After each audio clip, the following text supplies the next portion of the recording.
Aquele braço dado que andou, digamos, durante 2, 3 meses com o Partido Socialista foi uma coisa muito pontual e que as divergências mantêm-se lá intactas. E que a noção que cada um dos partidos tem de governação, a noção que cada um dos partidos tem, digamos, do aspecto social, do aspecto económico, do aspecto político, do aspecto, digamos, sociológico, tudo isso que envolve a realidade portuguesa, é dicotomicamente diferente de um partido para outro. E isso, digamos, a moção de censura é para marcar claramente essa posição do Bloco de Esquerda. Não tem outra motivação que não seja uma motivação política e mais, não tem qualquer tipo de consequências.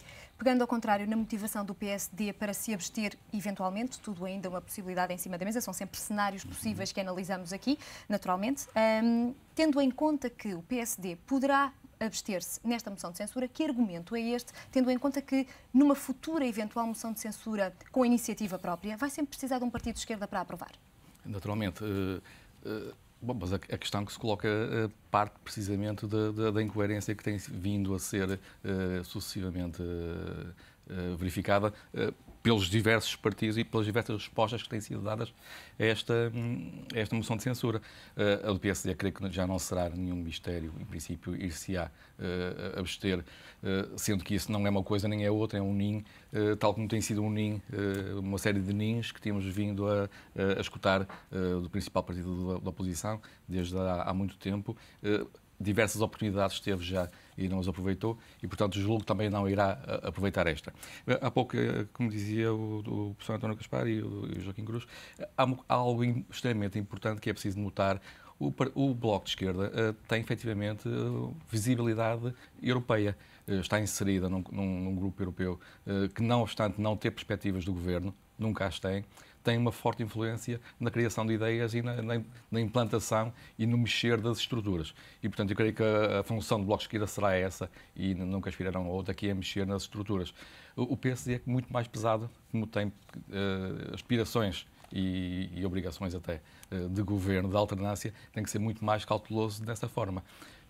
Pena é que tenha que obedecer a calendários políticos para fazê-lo. Há uma questão que é importante relevar, é que a opinião pública é que o estoque de políticos capazes esgotou-se. Neste momento, o PSD está a ajudar muito a que essa ideia se enraize, porque não joga cartas novas, apesar de ter excelentes quadros a emergir, não os deixa efetivamente emergir. Esperemos que quando o façam não seja demasiado tarde. Precisamente, pegando na questão do timing, foi precisamente essa a questão que eu gostava de lançar, pelo menos para já, em cima da mesa. O argumento de que, nesta altura, não é o timing certo. Acredita que, se o PSD eventualmente viabilizasse, nesta altura, a moção de censura, seria um partido irresponsável? Acredito, perfeitamente. Seria mais responsável se lançasse uma moção de censura por altura da primavera ou por altura da aprovação do próximo Orçamento de Estado para 2012? Eu penso que até se estivéssemos atentos, no fundo, ao opinion maker, ao principal opinion maker do PSD, que é o professor Marcelo Rebelo de Sousa, o próprio indicava isso, e nomeadamente a questão do orçamento. Portanto, a próxima discussão do orçamento será uma questão fulcral para a medida de forças entre o principal partido da oposição e o partido do governo. A questão diretamente se nesta altura é um momento irresponsável, quando é que eventualmente será um momento certo, um momento responsável? Vamos ver, há quanto tempo é que o engenheiro José Sócrates foi eleito? Não é? Foi há pouquíssimo tempo, não foi assim há tanto tempo. Parece que de repente caiu tudo em cima e parece que já está há muitos anos, porque só de repente é que começaram a contar, fez o outro mandato e agora. Mas estamos a menos de metade do mandato. Estamos a menos de metade do mandato do engenheiro José Sócrates. Mas isto é um assunto que tem sido trazido para a agenda pelo PSD. Mas eu achei uma coisa muito interessante. Um dos não é dirigente, mas é membro do Conselho Nacional, o Dr. Paulo Rangel, que disse o seguinte: bem, eu defendo a abstenção, mas como é até março, eu não sei se algo extraordinário vai acontecer. Até lá.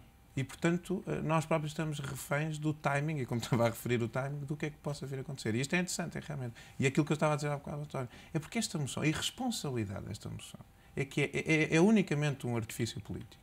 É daqui até março. Quer dizer, eu estava a apanhar um primeiro-ministro na Assembleia, vamos fazer aqui uma coisa interessante, um boneco engraçado, e vamos até março. Quer dizer, até março, os partidos podem mudar de opinião, consoante aquilo que possa acontecer ao país. Eu julgo. Relativamente ao timing, eu só gostava de dar uma nota que é o seguinte. Imagina que a execução orçamental deste ano corre muitíssimo bem e nós chegamos ao final ao terceiro trimestre, à entrada para o quarto trimestre, e estamos nos objetivos dos 4,6% do déficit do PIB. Qual é o timing exato para pôr a moção de censura? Quer dizer, eu acho que o timing tem a ver com a qualidade da execução orçamental. Isso é que vai marcar, a meu ver, a qualidade da execução orçamental, aquilo que nos deram os dados das contas públicas, é que vai dizer se é o timing, se não é o timing. Porque eu acho que depois é também injusto. Quer dizer, um partido, um governo, consegue ajustar a realidade portuguesa, consegue, com os sacrifícios todos, naturalmente é pedido a todos nós, os portugueses, mas consegue chegar ao final do terceiro trimestre, à entrada do quarto trimestre, com o déficit perfeitamente controlado, que não vai haver, digamos, derrapagens, que as coisas vão chegar ao final do ano bem. É um bocado injusto, a meu ver, também o timing, não é? Professor, e pondo essa hipótese, precisamente, que é uma hipótese perfeitamente possível, é outra em cima da mesa, que efetivamente o Governo apresenta uma boa execução orçamental, aquilo que os mercados estão à espera para ver, para querer, e que o Governo até se sai bem na fotografia. E depois o PSD o que vai pensar? Perdemos a oportunidade de aprovar uma moção de censura? Eu acho que é um grande, digamos que é um grande enigma, não é? E que é um grande problema com o próprio digamos, o maior partido da oposição se vai confrontar, porque se as coisas estiverem a correr bem, os portugueses vão ter motivos para acreditar, quer dizer, vão ter mais motivos para acreditar. Agora, não sei, a menos que as coisas não corram tão bem e que haja daqui até lá, que haja motivos mais que suficientes para que essa tendência seja invertida, não é? Gostava também de ouvir a sua opinião em relação a este assunto. Eu creio que só apenas o caráter fortíssimo do engenheiro José Sócrates o impede de vir à televisão dizer que estamos no pântano. A imagem... Acha que estamos no pântano? A imagem das engenheiros... Essa é a sua opinião? Não é a minha opinião, é a opinião de todos os analistas, no sentido... E a sua? A minha é que não, embora seja muito difícil para participar numa corrida de fundo enfiados num saco.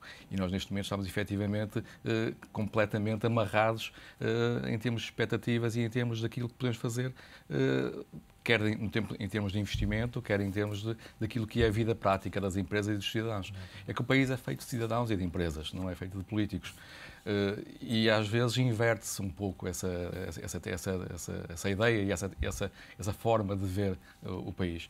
E efetivamente os cidadãos e as empresas estão absolutamente constrangidos do ponto de vista do investimento e do ponto de vista daquilo que são as suas expectativas a curtíssimo prazo. Claro. E, portanto, vai ser extremamente difícil fazer, ao contrário do que dizia o professor António Gaspar, uma excelente execução, uma boa execução, ou sequer uma execução minimamente aceitável, porque, efetivamente, a sociedade não permite, não está em condições de ajudar nesse sentido.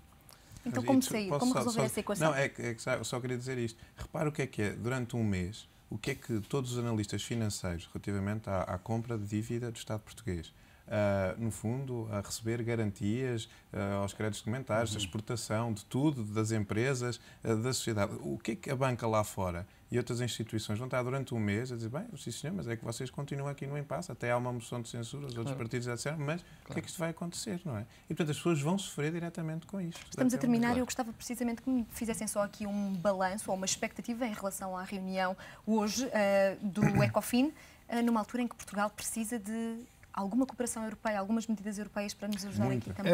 Eu gostava só de dar 2 ou 3 notas prévias a essa matéria. Portanto, nós não nos podemos esquecer que o Tratado de Roma teve 3 homens fundamentais. Portanto, teve o Schuman, que, sendo luxemburguês, muito cedo se passou para a França, o Monnet, que é francês, e o Adenauer, que é um alemão de colónia. Portanto, o eixo, isto para dizer que o eixo Alemanha-França tem vindo desde o Tratado de Roma, não é? E depois teve um continuador, foi o grande comissário que teve a União Europeia e a Comunidade, que foi o Jacques Delors, que no seu plano Delors previa a integração europeia desde o Atlântico aos Urais, que como dizia, desde Portugal até a Ucrânia. Bom, isto só para dizer que, de facto, sempre esteve na linha, digamos, da frente da União Europeia o eixo Paris-Berlim, ou Paris-Bona.